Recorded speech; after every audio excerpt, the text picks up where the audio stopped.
मांगलिक स्वर्ग लहरियों के बीच खुले बद्रीनाथ धाम के कपाट, पावन पल के साक्षी बने हजारों श्रद्धालु। अब 6 माह यहीं भगवान बद्रीनाथ देंगे दर्शन।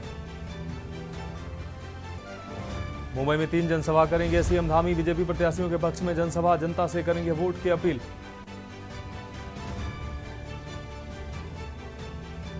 खुल गए बाबा बद्री विशाल के कपाट, सीएम धामी ने दी शुभकामनाएं पोस्ट कर कहा, सभी भक्तजनों का चारधाम यात्रा में हार्दिक स्वागत और अभिनंदन। केदारनाथ में चरम पर श्रद्धालुओं का उत्साह, चारधाम के लिए 5 लाख के करीब पहुंचा पंजीकरण का आंकड़ा, 14,000 ग्रीन कार्ड बने।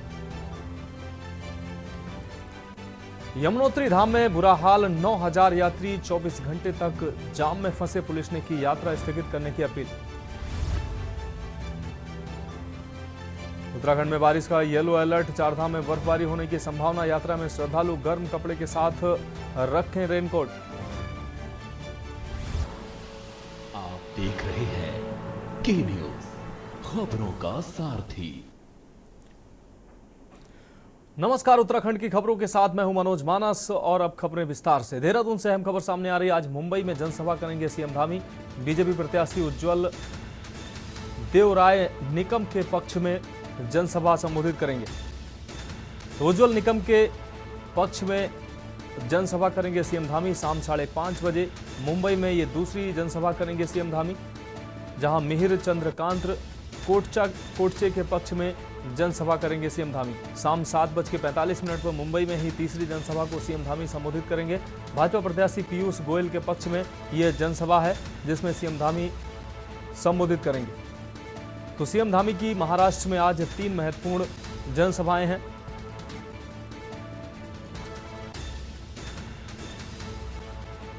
बीजेपी प्रत्याशी उज्जवल निकम के पक्ष में जनसभा करेंगे सीएम धामी।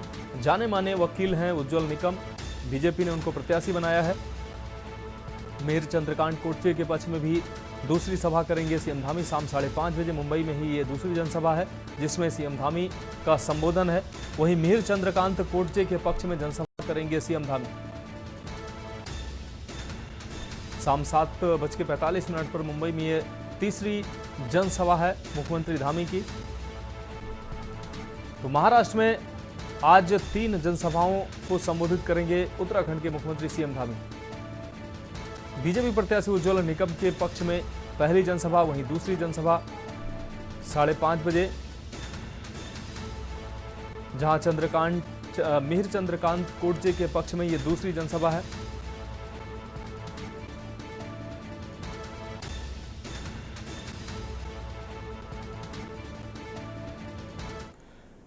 तो सीएम धामी की जनसभा की हम बात करेंगे, उससे पहले गोंडा लिए चलते हैं आपको, उत्तर प्रदेश के गोंडा, जहां गृह मंत्री अमित शाह क्या कुछ कह रहे हैं, सुनाते हैं आपको। दोनों ने इनकार कर दिया, वो नहीं गए। क्यों नहीं गए? क्योंकि वो अपनी वोट बैंक से डरते हैं। उनकी वोट बैंक कौन है मालूम है गोंडा वालों? मालूम है ना? आप लोग नहीं हो। उनकी वोट बैंक अलग है, वो उनसे डरते हैं। मगर चिंता मत करो, भारतीय जनता पार्टी वाले वो वोट बैंक से नहीं डरते हैं। हमने सिर्फ राम मंदिर नहीं, औरंगजेब ने तोड़ा हुआ बाबा विश्वनाथ का कॉरिडोर भी फिर से मोदी जी ने बनाया, महाकाल का कॉरिडोर बनाया, और सोमनाथ का मंदिर भी सोने का बनने का काम चालू हो गया है। भाइयों बहनों, ये भारतीय जनता पार्टी की सरकार है। ये अभी भी सपा बसपा वाले कहते हैं राम मंदिर बेकार बना है। एक राम गोपाल यादव ने कहा, मेरी बात याद रखना गोंडा वालों, गलती हो गई ना तो ये दोनों पार्टी, दोनों शहजादों ने राम मंदिर के लिए बाबरी नाम का एक ताला तैयार रखा है। आप चाहते हो राम मंदिर पर बाबरी ताला लगे? जोर से बोलो, चाहते हो? भाइयों बहनों, इन लोगों ने तुष्टीकरण की राजनीति करने में कोई कसर नहीं। ये कांग्रेस पार्टी के नेता मणिशंकर अय्यर कहते हैं पाक ऑक्यूपाई कश्मीर की बात मत करो, छोड़ दो, क्योंकि पाकिस्तान के साथ एटम बॉम्ब है। मुझे बताओ गोंडा के युवानों, पाक ऑक्यूपाई कश्मीर हमारा है या नहीं है? जोर से बोलो, है या नहीं है? भारत इसको छोड़ सकता है क्या? ये फारूक अब्दुल्ला, इंडिया अलायंस के नेता, और मणिशंकर अय्यर हमें डराते हैं। अरे फारूक जी, मणिशंकर जी, डरने वाली सरकार गए, ये 56 इंच के सीने वाले नरेंद्र मोदी की सरकार है। मैं आज इस गोंडा की पवित्र भूमि पर, लाड़ी जी की और पतंजलि की भूमि पर कह कर जाता हूं, पाक ऑक्यूपाई कश्मीर हमारा है, दुनिया की कोई ताकत हमसे उसको छीन नहीं सकती। भाइयों बहनों, मुझे बताओ, धारा 370 हटानी चाहिए थी या नहीं हटानी चाहिए? अरे जोर से बोलो भाई। ये कांग्रेस वाले कहते हैं हम धारा 370 को वापस लाएंगे। राहुल बाबा, 70 साल से आप धारा 370 को संभाल कर बैठे थे। कश्मीर में तिरंगा नहीं फहरता था, आतंकवाद फैला था। मोदी जी को यूपी वालों ने दूसरी बार प्रधानमंत्री बनाया। 5 अगस्त 2019 को धारा 370 को समाप्त किया। और मैं आज कहकर जाता हूं, राहुल बाबा, आप कितना भी जतन कर लो, अब धारा 370 को दुनिया की कोई ताकत नहीं ला सकती, कोई ताकत नहीं ला सकती। भाई और बहनों, इन लोगों ने सालों तक आतंकवाद को चलाने का काम किया है। 10 साल तक सोनिया मनमोहन की सरकार थी, सपा बसपा के समर्थन से चली। 10 साल तक पाकिस्तान से आलिया, मालिया, जमालिया आते थे, बम धमाके करते थे और चले जाते थे। तो गोंडा में चुनावी जनसभा को संबोधित कर रहे थे केंद्रीय गृह मंत्री अमित शाह। इस दौरान उन्होंने इंडिया गठबंधन पर जमकर हमला बोला और भाजपा के कामों को उन्होंने गिनाया। अब बात करते हैं देहरादून की खबर की। देहरादून से ये अहम खबर सामने आ रही है। आपको बता दें, मुख्यमंत्री धामी की 3 जनसभाएं महाराष्ट्र में आयोजित होने वाली हैं। शाम 5:30 बजे मुंबई में दूसरी जनसभा, और उससे पहले उज्ज्वल निकम के समर्थन में जनसभा संबोधित करेंगे सीएम धामी, और तीसरी जनसभा 7:45 पर मुंबई में होगी। तो मेहर चंद्रकांत कोटजे के पक्ष में ये जनसभा होगी, जबकि तीसरी जनसभा 7:45 पर मुंबई में आयोजित होगी। यहां भाजपा प्रत्याशी पीयूष गोयल के पक्ष में चुनावी जनसभा को संबोधित करेंगे सीएम धामी। तो देहरादून से ये अहम खबर। आज मुंबई में 3 जनसभाओं को संबोधित करेंगे उत्तराखंड के मुख्यमंत्री पुष्कर सिंह धामी। बीजेपी प्रत्याशी उज्ज्वल निकम के पक्ष में चुनावी सभा को संबोधित करेंगे। उसके बाद शाम 5:30 बजे मुंबई में दूसरी जनसभा संबोधित करेंगे सीएम धामी। मेहर चंद्रकांत कोटजे के समर्थन में जनसभा होगी। वहीं तीसरी जनसभा 7:45 पर केंद्रीय मंत्री पीयूष गोयल के समर्थन में करेंगे सीएम धामी।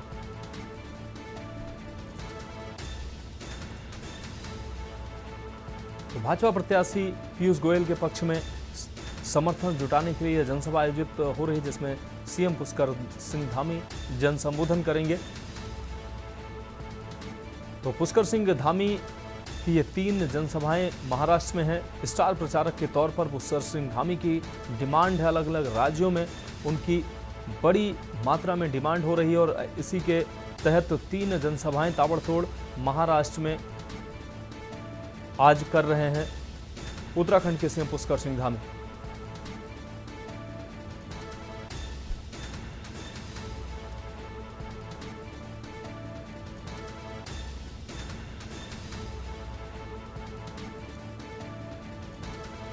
शुभम कोटनाला हमारे संवाददाता लाइव हमारे साथ जुड़ चुके हैं। शुभम से हम बात करेंगे और समझने की कोशिश करेंगे इन रैलियों के बारे में। शुभम, उत्तराखंड के सीएम पुष्कर सिंह धामी की डिमांड अलग अलग राज्यों में बड़ी मात्रा में उनकी डिमांड है और अलग अलग राज्यों में वो पहुंचकर जनसभाएं और रैलियां भी कर रहे हैं। उत्तराखंड की अगर महाराष्ट्र की बात करें, महाराष्ट्र में आज 3 रैलियों को संबोधित कर रहे हैं सीएम धामी। जी बिल्कुल, हम बात करें तो लगातार मुख्यमंत्री पुष्कर सिंह धामी एक स्टार प्रचारक के तौर पर विभिन्न राज्यों में जो है भाजपा के प्रत्याशियों के समर्थन में जनमत की अपील करते हुए नजर आ रहे हैं। उनका मुंबई में जो है 3 उनके जनसभा के कार्यक्रम में, जिसमें से एक कार्यक्रम 4 बजे से उनका कार्यक्रम है और इसके पश्चात उनका 5:30 बजे से 4 बजे का जो कार्यक्रम है उसमें भाजपा प्रत्याशी देव रॉय के पक्ष में वो मतदान की अपील लोगों से करते हुए नजर आएंगे और लगातार जो भाजपा की जो नीतियां हैं और भाजपा की जो जन कल्याणकारी योजनाएं हैं, साथ ही जो बीते 10 वर्षों में प्रधानमंत्री नरेंद्र मोदी के कार्यकाल के विकास कार्य जनता के लिए जो भी विकास कार्य हुए हैं और जनता के लिए जो भी लाभकारी और कल्याणकारी योजनाएं आई हैं, उन सभी में जो है वो जनता से उनको एक और जहां जनता तक पहुंचाया जाएगा। वहीं जो है इस बार लोकसभा चुनाव में एक भारी बहुमत से भाजपा को जिताने की उनके प्रत्याशियों के समक्ष में जो है पक्ष में मतदान करने की अपील करते हुए नजर आएंगे। दूसरा कार्यक्रम की अगर हम बात करें तो शाम 5:30 बजे के तकरीबन ये कार्यक्रम है और इसी में जो है इन जनसभा कार्यक्रम है ये भी मुंबई में ही है और इसी के साथ जो है वहां पर शिशिर चंद्रकांत जो प्रत्याशी हैं वहां भाजपा के, तो उनके समर्थन में वहां पर मुख्यमंत्री पुष्कर सिंह धामी उत्तराखंड के जो है प्रचार प्रसार करते हुए नजर आने वाले हैं और ऐसे में भी वहां उनके पक्ष में भी मतदान करने की अपील करते हुए नजर आएंगे। और इसी के साथ इसी क्रम में आगे बढ़े तो तीसरा कार्यक्रम भी उनका 7:45 पर उनका एक और कार्यक्रम है, जिसमें वो भाजपा प्रत्याशी पीयूष गोयल के पक्ष में भी मतदान की अपील और जन सभा करते हुए नजर आने वाले हैं। और हम देखें तो ऐसे में रविवार का दिन है, तो ऐसे में काफी संख्या में वहां पर जो है लोगों के जुटने की और जो भाजपा के कार्यकर्ता हैं उनके जुटने की पूरी संभावना वहां पर है। और ऐसे में हम देखें तो हजारों कार्यकर्ताओं के साथ जो है संबोधन देते हुए वहां पर वो नजर आएंगे और साथ ही साथ जो है लोगों से इस बार लोकसभा चुनाव में जो भाजपा का 400 पार का जो नारा है उसको बुलंद करते हुए वे नजर आने वाले हैं। और प्रधानमंत्री के बीते 9 वर्षों के 10 वर्षों के कार्यकाल को वहां पर वो और कार्यकाल के दौरान जो भी जन कल्याणकारी योजनाएं हैं, जो भी विकास कार्य हुए हैं, उसके जो है उसके बारे में बताते हुए नजर आने वाले हैं। इसके साथ हम देखें तो आगे जो भाजपा की नीति और रणनीति है उसके संबंध में भी जो उन्होंने अपने घोषणा पत्र में यानी कि संकल्प पत्र में ये सब बातें रखी है, उस संकल्प पत्र को भी एक बार फिर से दोहराते हुए वो नजर आ रहे हैं। और निश्चित रूप से शुभम, इस तमाम जानकारी के लिए आपका बहुत बहुत शुक्रिया। तो आपको बता दें, महाराष्ट्र में बीजेपी के 3 प्रत्याशी उज्ज्वल निकम, मिहिर चंद्रकांत और पीयूष गोयल के पक्ष में चुनावी जनसभा को संबोधित करेंगे पुष्कर सिंह धामी। तो महाराष्ट्र में ये 3 जनसभाएं, महत्वपूर्ण 3 जनसभाएं पुष्कर सिंह धामी की है। स्टार प्रचारक के तौर पर काफी डिमांड है पुष्कर सिंह धामी की और इसी के तहत आज 3 जनसभाओं को संबोधित करेंगे सीएम पुष्कर सिंह धामी। अब रुक करते हैं अगली खबर का। राज्यपाल लेफ्टिनेंट जनरल गुरमीत सिंह बाबा केदारनाथ के धाम पहुंचे। उन्होंने बाबा केदारनाथ का रुद्राभिषेक कर बाबा की विशेष पूजा अर्चना कर विश्व एवं जन कल्याण की कामना की। इस दौरान उन्होंने केदारनाथ में चल रहे पुनर्निर्माण एवं विकास कार्यों की भी समीक्षा की। राज्यपाल ने धाम को प्लास्टिक मुक्त करने के लिए सभी से सामूहिक प्रयास करने की अपील भी की। एक दिवसीय दौरे पर बाबा केदारनाथ धाम के दर्शनों को पहुंचे राज्यपाल लेफ्टिनेंट जनरल गुरमीत सिंह का जिलाधिकारी डॉक्टर सौरभ गहरवार एवं पुलिस अधीक्षक डॉक्टर विशाखा ने स्वागत किया। उनका वीआईपी हेलीपैड पर स्वागत हुआ।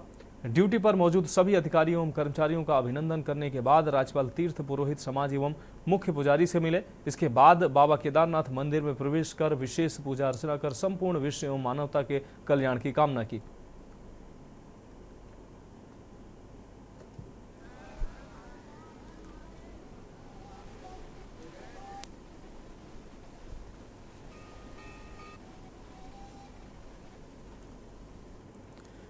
अब रुक रहेंगे अगली खबर का। उत्तराखंड में लोकसभा चुनाव के मतदान होने के बाद अब राजनीतिक पार्टियों में उत्तराखंड में होने वाले निकाय चुनाव को लेकर तैयारियां शुरू कर दी हैं इन सभी राजनीतिक पार्टियों ने। उत्तराखंड का निकाय चुनाव काफी दिलचस्प रहने वाला है और इससे भी ज्यादा दिलचस्प काशीपुर की मेयर सीट रहने वाली है। क्योंकि काफ़ी लंबे समय से मेयर की सीट पर जीत का तिलिस्म जादू जो है वो भारतीय जनता पार्टी के नेत्री उषा चौधरी ने बनाया हुआ है और कांग्रेस इस बार इस तिलिस्म को तोड़ने का मंत्र ढूंढने की तैयारी में है। उत्तराखंड में वैसे तो निकाय चुनाव काफ़ी दिलचस्प रहने वाला है। उत्तराखंड का निकाय चुनाव काफ़ी और इससे ज़्यादा दिलचस्प काशीपुर की मेयर की सीट रहने वाली है।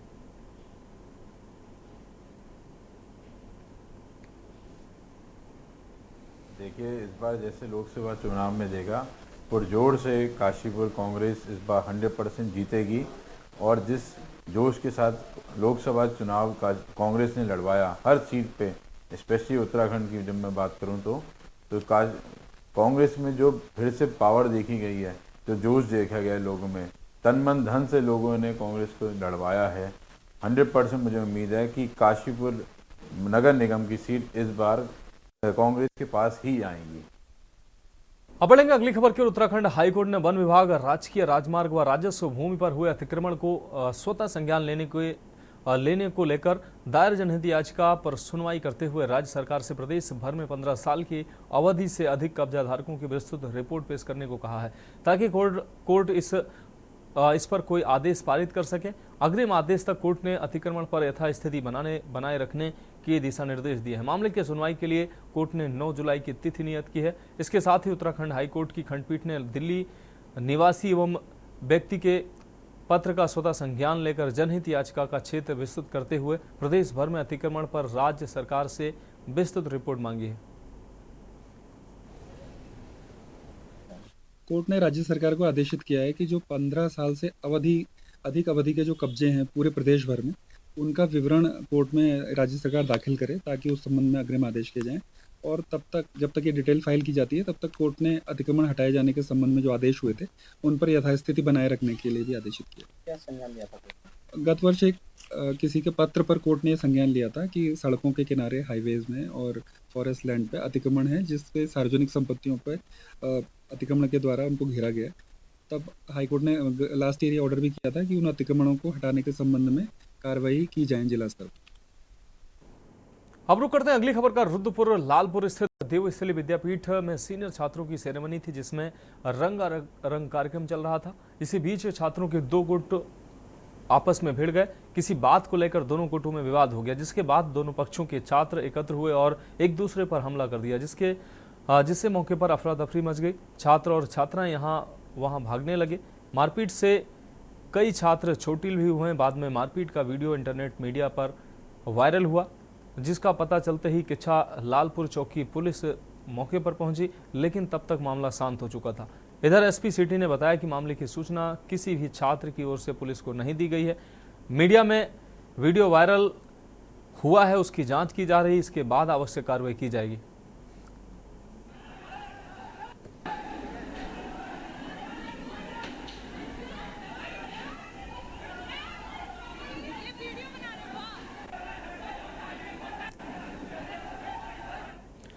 अब रुक करते हैं अगली अहम रिपोर्ट की। भीमताल झील के लगातार गिरते जल स्तर से झील में डेल्टा बनने लगे हैं। झील में गाद और मलबा सड़ने से झील के किनारे दुर्गंध आने लगी है। कुछ समय पूर्व तक झील के किनारे हवा का आनंद लेने वाले पर्यटक दुर्गंध के कारण अब बचकर निकल रहे हैं।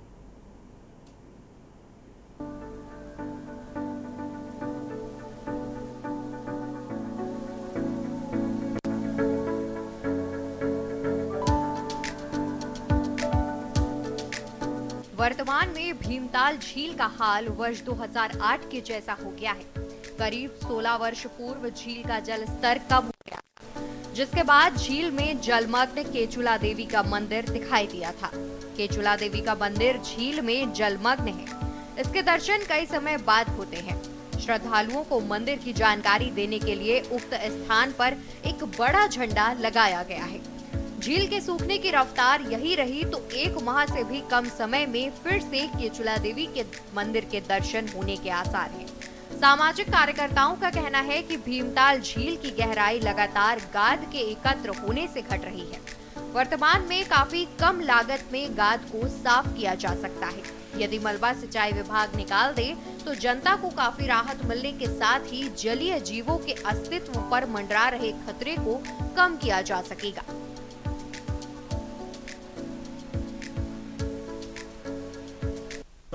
जल स्तर कम होना बड़ा चिंता का विषय है, क्योंकि 15-20 दिन के बाद पर्यटक सीजन आना है और इसका प्रभाव पर्यटकों पर भी पड़ेगा और जो इस पर्यटन से जुड़े व्यवसायी हैं उनको भी इससे काफ़ी नुकसान होने की संभावना है। क्योंकि पिछले वर्ष तक मेरे जो मानना है कि यहाँ का जो लेक का पानी है उसको सिंचाई विभाग के द्वारा छोड़ा नहीं जाता था सिंचाई के लिए, हल्द्वानी के लिए, लेकिन इस बार जल्दी इनके द्वारा छोड़ दिया गया जिससे ताल सूखने लगी। आने वाले समय में हमें चाहे वो पर्यटन से लेके या पर्यटन से जो हमारे भीमताल के व्यवसायी जुड़े हैं उनको नुकसान होने की संभावना है।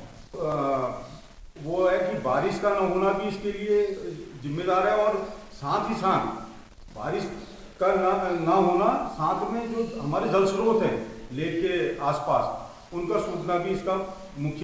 जैसे पिछले 4-5 महीनों से जो बरसात बारिश हमारी होनी थी वो बारिश नहीं हो पाई है और भीमताल जो झील है या कहीं भी भीमताल क्षेत्र में जहाँ भी झीलें हैं सबका जल स्तर गिर रहा है और इससे काफ़ी परेशानियाँ पैदा हो रही हैं।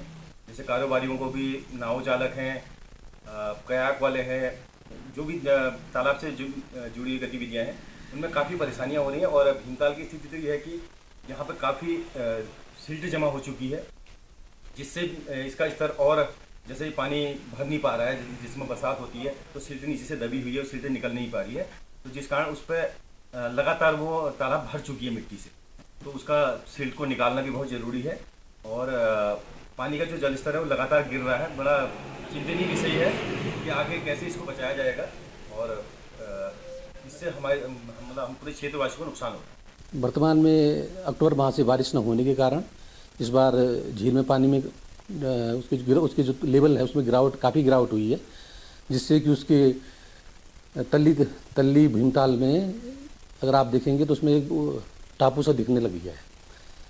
तो बेसिकली दिनांक 26 तारीख को आदरणीय डीएम महोदय का भी उसमें इंस्पेक्शन हुआ था और उन्होंने निर्देश दिए थे कि इसमें सिल्टिंग निकालने के लिए आप प्राक्कलन प्रेषित करें ताकि इसकी कैपेसिटी को बढ़ाने के लिए कार्य किया जा सके।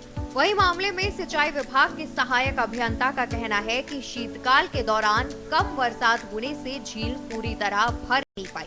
विभाग द्वारा लगातार झील की मॉनिटरिंग की जा रही है और तराई क्षेत्रों के काश्तकारों की मांग के अनुसार सिंचाई के लिए डैम से पानी छोड़ा जा रहा है। विभाग जल्द ही झील में जमा सिल्ट को निकालने के लिए शासन प्राक्कलन प्रेषित करेगी ताकि जल्द से जल्द सिल्ट निकालने का काम शुरू किया जा सके।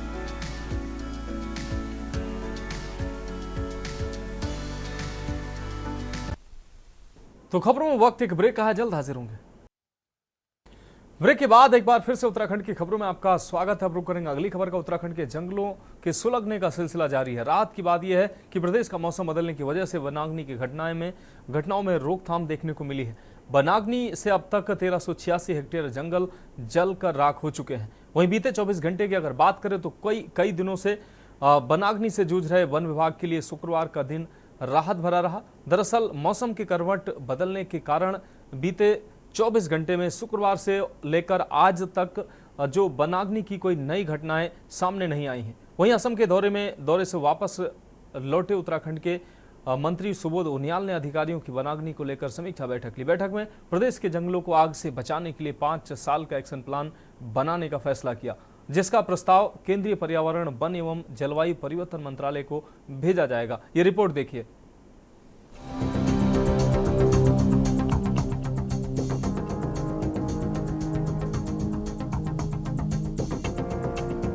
प्रदेश के जंगलों में लगी आग का सिलसिला जारी है। हालांकि राहत की बात ये है कि मौसम में आए बदलाव से वनाग्नि की घटनाओं में काफी कमी देखने को मिली है। वहीं बीते 24 घंटे की बात करें तो कई दिनों से वनाग्नि से जूझ रहे वन विभाग के लिए शुक्रवार का दिन राहत भरा रहा। दरअसल मौसम के करवट बदलने के कारण बीते 24 घंटों में जंगलों में आग लगने की कोई घटना सामने नहीं आई। वहीं उत्तराखंड लौटते ही राज्य के वन मंत्री सुबोध उनियाल ने अधिकारियों की वनाग्नि को लेकर समीक्षा बैठक ली। बैठक में प्रदेश के जंगलों को आग से बचाने के लिए 5 साल का एक्शन प्लान बनाने का फैसला लिया गया, जिसका प्रस्ताव केंद्रीय पर्यावरण, वन एवं जलवायु परिवर्तन मंत्रालय को भेजा जाएगा। वहीं जिन फॉरेस्ट रेंजरों पर कई प्रभार हैं, उन्हें हटाकर नए अधिकारियों को जिम्मेदारी दिए जाने का भी फैसला लिया गया। समय कल कोई भी घटना नहीं हुई है और आज भी अभी तक कोई घटना की समाचार नहीं है। और हम लोगों ने भी कल बैठक में ये निर्णय लिया कि इस पर एक दूरगामी नीति बनाने के लिए, जिस पर हम आगे बढ़ भी रहे थे पिछले 2-3 साल से, तो पंचवर्षीय कार्य योजना को बनाने का निर्णय लिया गया, जिसमें 5 साल में किस तरह जन सहभागिता के साथ और जनता की सहभागिता सुनिश्चित करने के लिए जो हम लोगों ने पिछले 3 वर्षों में कई रिफॉर्म्स किए हैं वन विभाग में, तमाम ऐसी, चाहे वो पेड़ काटने के नियम में परिवर्तन करने का प्रश्न हुआ हो, जहाँ 27 प्रजातियाँ को ही छूट थी और सैकड़ों प्रजातियों को अनुमति का प्राविधान था, वहाँ पर मात्र 15 प्रजातियों को अब प्रतिबंधित रखने के बाद बाकी प्रजातियों को छोड़ने का काम किया। वन पंचायतों में जैसे आम आदमी की आजीविका से कोई संबंध नहीं था, उस पर वन पंचायत की भूमि पर खेती अलाउ कर दी है ताकि जड़ी बूटी और फलदार वृक्षों की खेती करके आम आदमी की आय पर सीधे सीधे वन पंचायत का उसकी आजीविका से जुड़े। इसके साथ साथ इको टूरिज्म में नए डेस्टिनेशंस को बना करके 2 लाख लोगों को इको टूरिज्म के माध्यम से रोजगार दें। तो फिर तो बॉर्डर में जो है फौज की ज़रूरत ही नहीं है, वीसी से काम चल जाना चाहिए।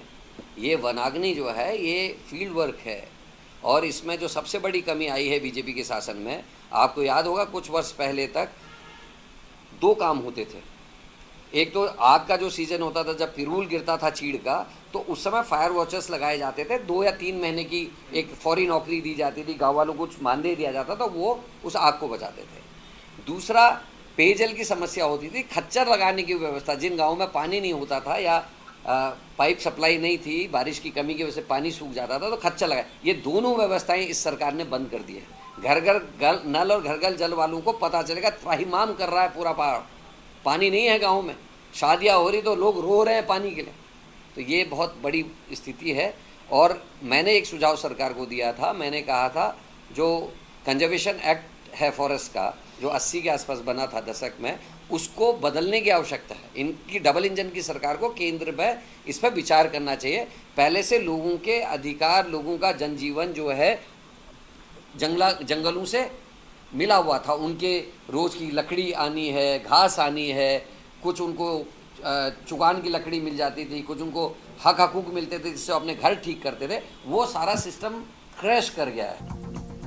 वहीं एक तरफ जहां धामी सरकार वनाग्नि को रोकने का दावा कर रही है, तो वहीं दूसरी ओर भाजपा के ही विधायक महंत दिलीप रावत ने वनाग्नि के मुद्दे पर अपनी ही सरकार की कार्यप्रणाली पर सवाल खड़े किए हैं।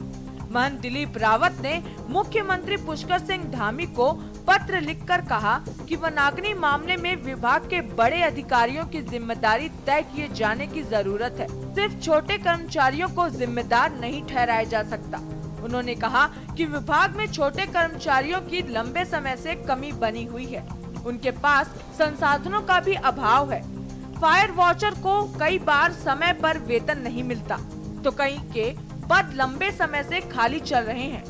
उन्होंने कहा कि आग बुझाने के लिए रखे जाने वाले फायर वॉचर पर्याप्त नहीं है और उनकी सुरक्षा के भी पर्याप्त इंतजाम नहीं है।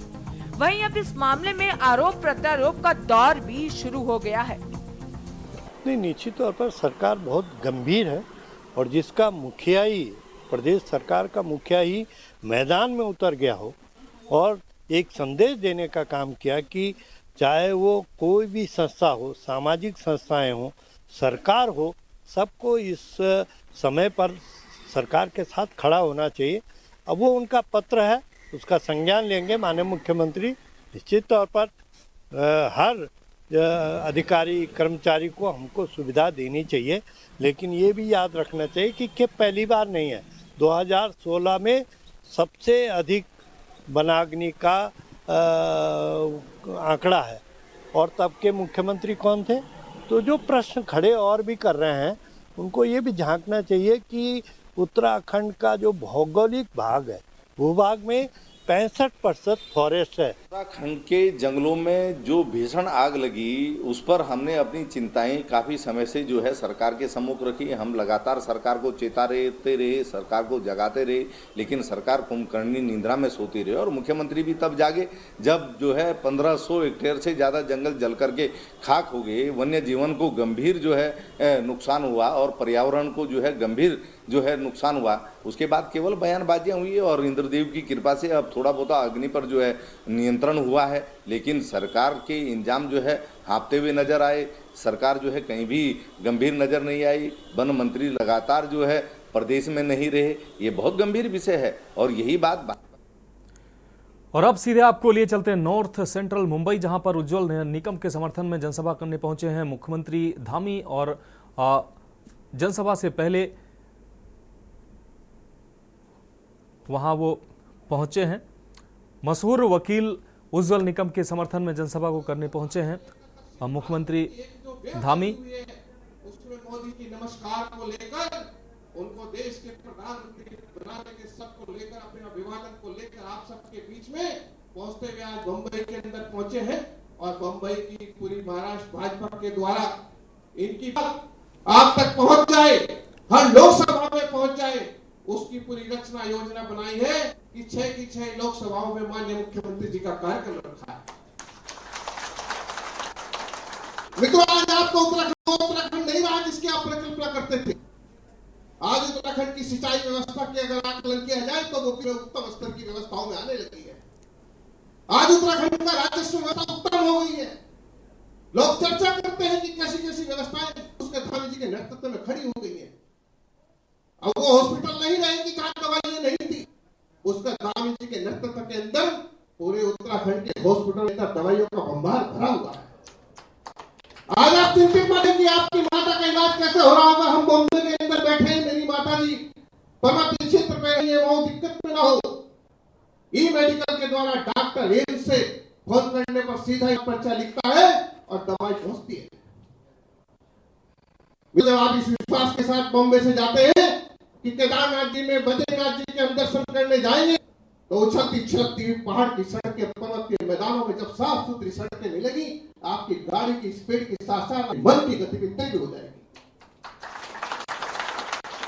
आज मित्रों, बिजली की व्यवस्था के लिए आपको नहीं देखना पड़ेगा कि कहीं बिजली भाग न जाए। उसका धामी के नेतृत्व में विद्युत की व्यवस्थाएं चारों तरफ खड़ी है। हम अपनी बिजली क्या दूसरे प्रदेशों को बिजली दे रहे हैं। आज आपका राज्य मारू राज्य से हटकर आज विकसित राज्य की ओर बढ़ने लगा है। कुछ ही दिनों में विकसित राज्य घोषित हो जाएगा। समय बदल गया है, कलेवर बदल गया।